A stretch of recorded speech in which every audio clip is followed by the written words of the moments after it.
Welcome to this episode of the Metaphysical Manor podcast, courtesy of Violet Spring, author, holistic life coach, intuitive energy healer, Reiki master, numerologist, and tarot practitioner. Hey everyone, welcome to another deep dive. Today we're diving into something kind of different, the 12 universal laws. Oh wow, okay. We've got Violet Spring's book, Abundance, the Whole Truth. She's a holistic life coach. And, I gotta ask, these laws, are they like set in stone?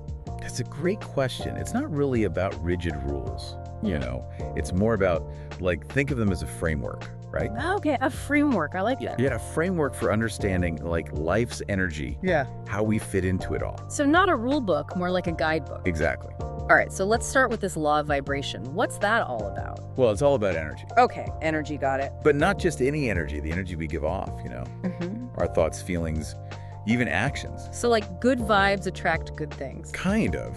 Yeah. It suggests that positive energy attracts positive experiences. Have you ever noticed how some people, they just light up a room? Others, well, they kind of drain the energy? Yeah, totally. So that's the law of vibration in action.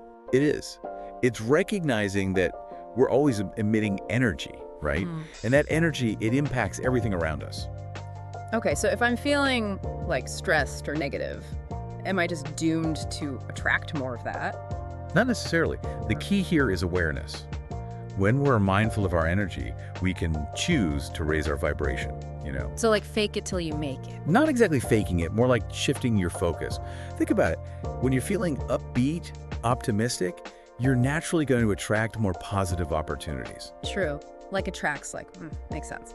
Okay, so what about this law of rhythm? Sounds kind of musical. Well, it's about the cyclical nature of life, more than just music. Think of the seasons changing, the tides going in and out, even our own sleep cycle. Yeah, okay, I see that. These rhythms are everywhere, woven into, the fabric of existence. So we're supposed to just surrender to these rhythms, even when they're tough. It's more about aligning ourselves with these natural cycles. It's not surrender. It's working with the flow. Recognizing them can make life smoother. Okay, I get that. Working smarter, not harder. Now, this next one, the law of gender, I gotta be honest, it needs some explaining. Yeah, this one can be a bit misleading. It's not about societal gender roles or anything like that. It's about the masculine and feminine energies we all have inside us. Okay, so yin and yang kind of thing. Exactly. So the masculine is associated with action, logic, assertiveness, while the feminine is more about intuition, nurturing, creativity.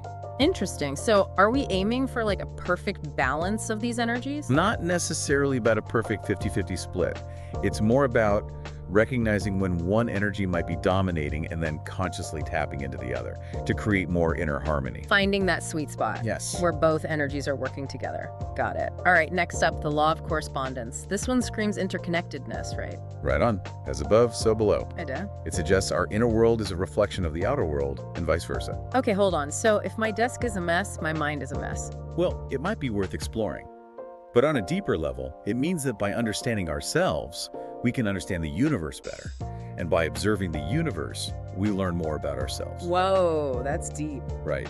We're all connected, even to the cosmos. That's pretty mind-blowing. So, speaking of energy, let's talk about this law of perpetual transmutation of energy. Sounds kind of intense. It's a mouthful, I know. Yeah. But it basically means energy can't be created or destroyed, only transformed. And this applies to our personal energy too. Interesting. So instead of letting negative emotions eat us up, we can actually transform them into something positive. Exactly. Imagine taking that energy, that frustration, and channeling it into something creative. Turning that frown upside down. More like turning that frown into fuel for positive change. We have more power than we realize. This one's a keeper. And speaking of interconnectedness and the impact of our energy, what about this law of divine oneness? It reminds us that, we're not alone. Not isolated. We're all part of this massive web of life. And everything we do, think, it impacts that web. So every action has a ripple effect. Kind of like the butterfly effect, but bigger. Exactly. Even something small, like a random act of kindness, can have a huge positive impact. And on the flip side, negative actions, they can cause harm we didn't even intend. It's a lot of responsibility, right? Recognizing we're all connected. Okay, so what about this law of polarity? This one seems kind of obvious. Everything has an opposite. Light and dark, good times, bad times. And that duality, it's not a bad thing. Actually, understanding these opposites, it can help us deal with challenges better. Because even when things are tough, there's always potential for change. For the better. Exactly. Every challenge has got a hidden opportunity within it. Even those really negative experiences, they can be opportunities to learn and grow from. So it's all about perspective, choosing how we see things, how we react. Right, we always have a choice. Speaking of perspective, that kind of leads us to the law of relativity, right? Oh yeah, how does that fit in? Well, it reminds us that everyone's experience is subjective. What might feel like a massive problem to one person to someone else, it might seem small in comparison. So it's about not sweating the small stuff. Exactly that. Practice gratitude for what we have. And, be kind to ourselves. We're all on our own journeys, right? Right, and those journeys have ups and downs. Okay, let's get practical. Law of action. Sounds pretty straightforward. It is. It's about aligning what we do with what we want. We can dream big, but without action, they're just dreams. So positive thinking isn't enough. Gotta actually take action. Exactly. Action is how we bridge the gap between thought and reality. Even small steps can make a big difference. Walk the walk, not just talk the talk. Love that. Okay, now the big one. The law of attraction. Everyone's heard of this. It's popular for a reason. It taps into something real, like attracts like. So if I'm always thinking positive, good things will come my way. It's the basic idea. It's not about ignoring negative feelings, but about recognizing the power of our thoughts. Choosing to focus on the positive can really shift our energy. It's about choosing what story we're telling ourselves. I like it. Me too.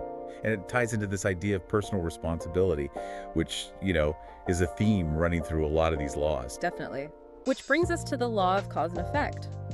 Karma, right? Yeah, basically. What we put out into the world comes back to us. So make good choices. It's more than that. It's about understanding that our choices have consequences. It encourages us to act with integrity, knowing that what we do affects more than just ourselves. It's a lot to think about. It is.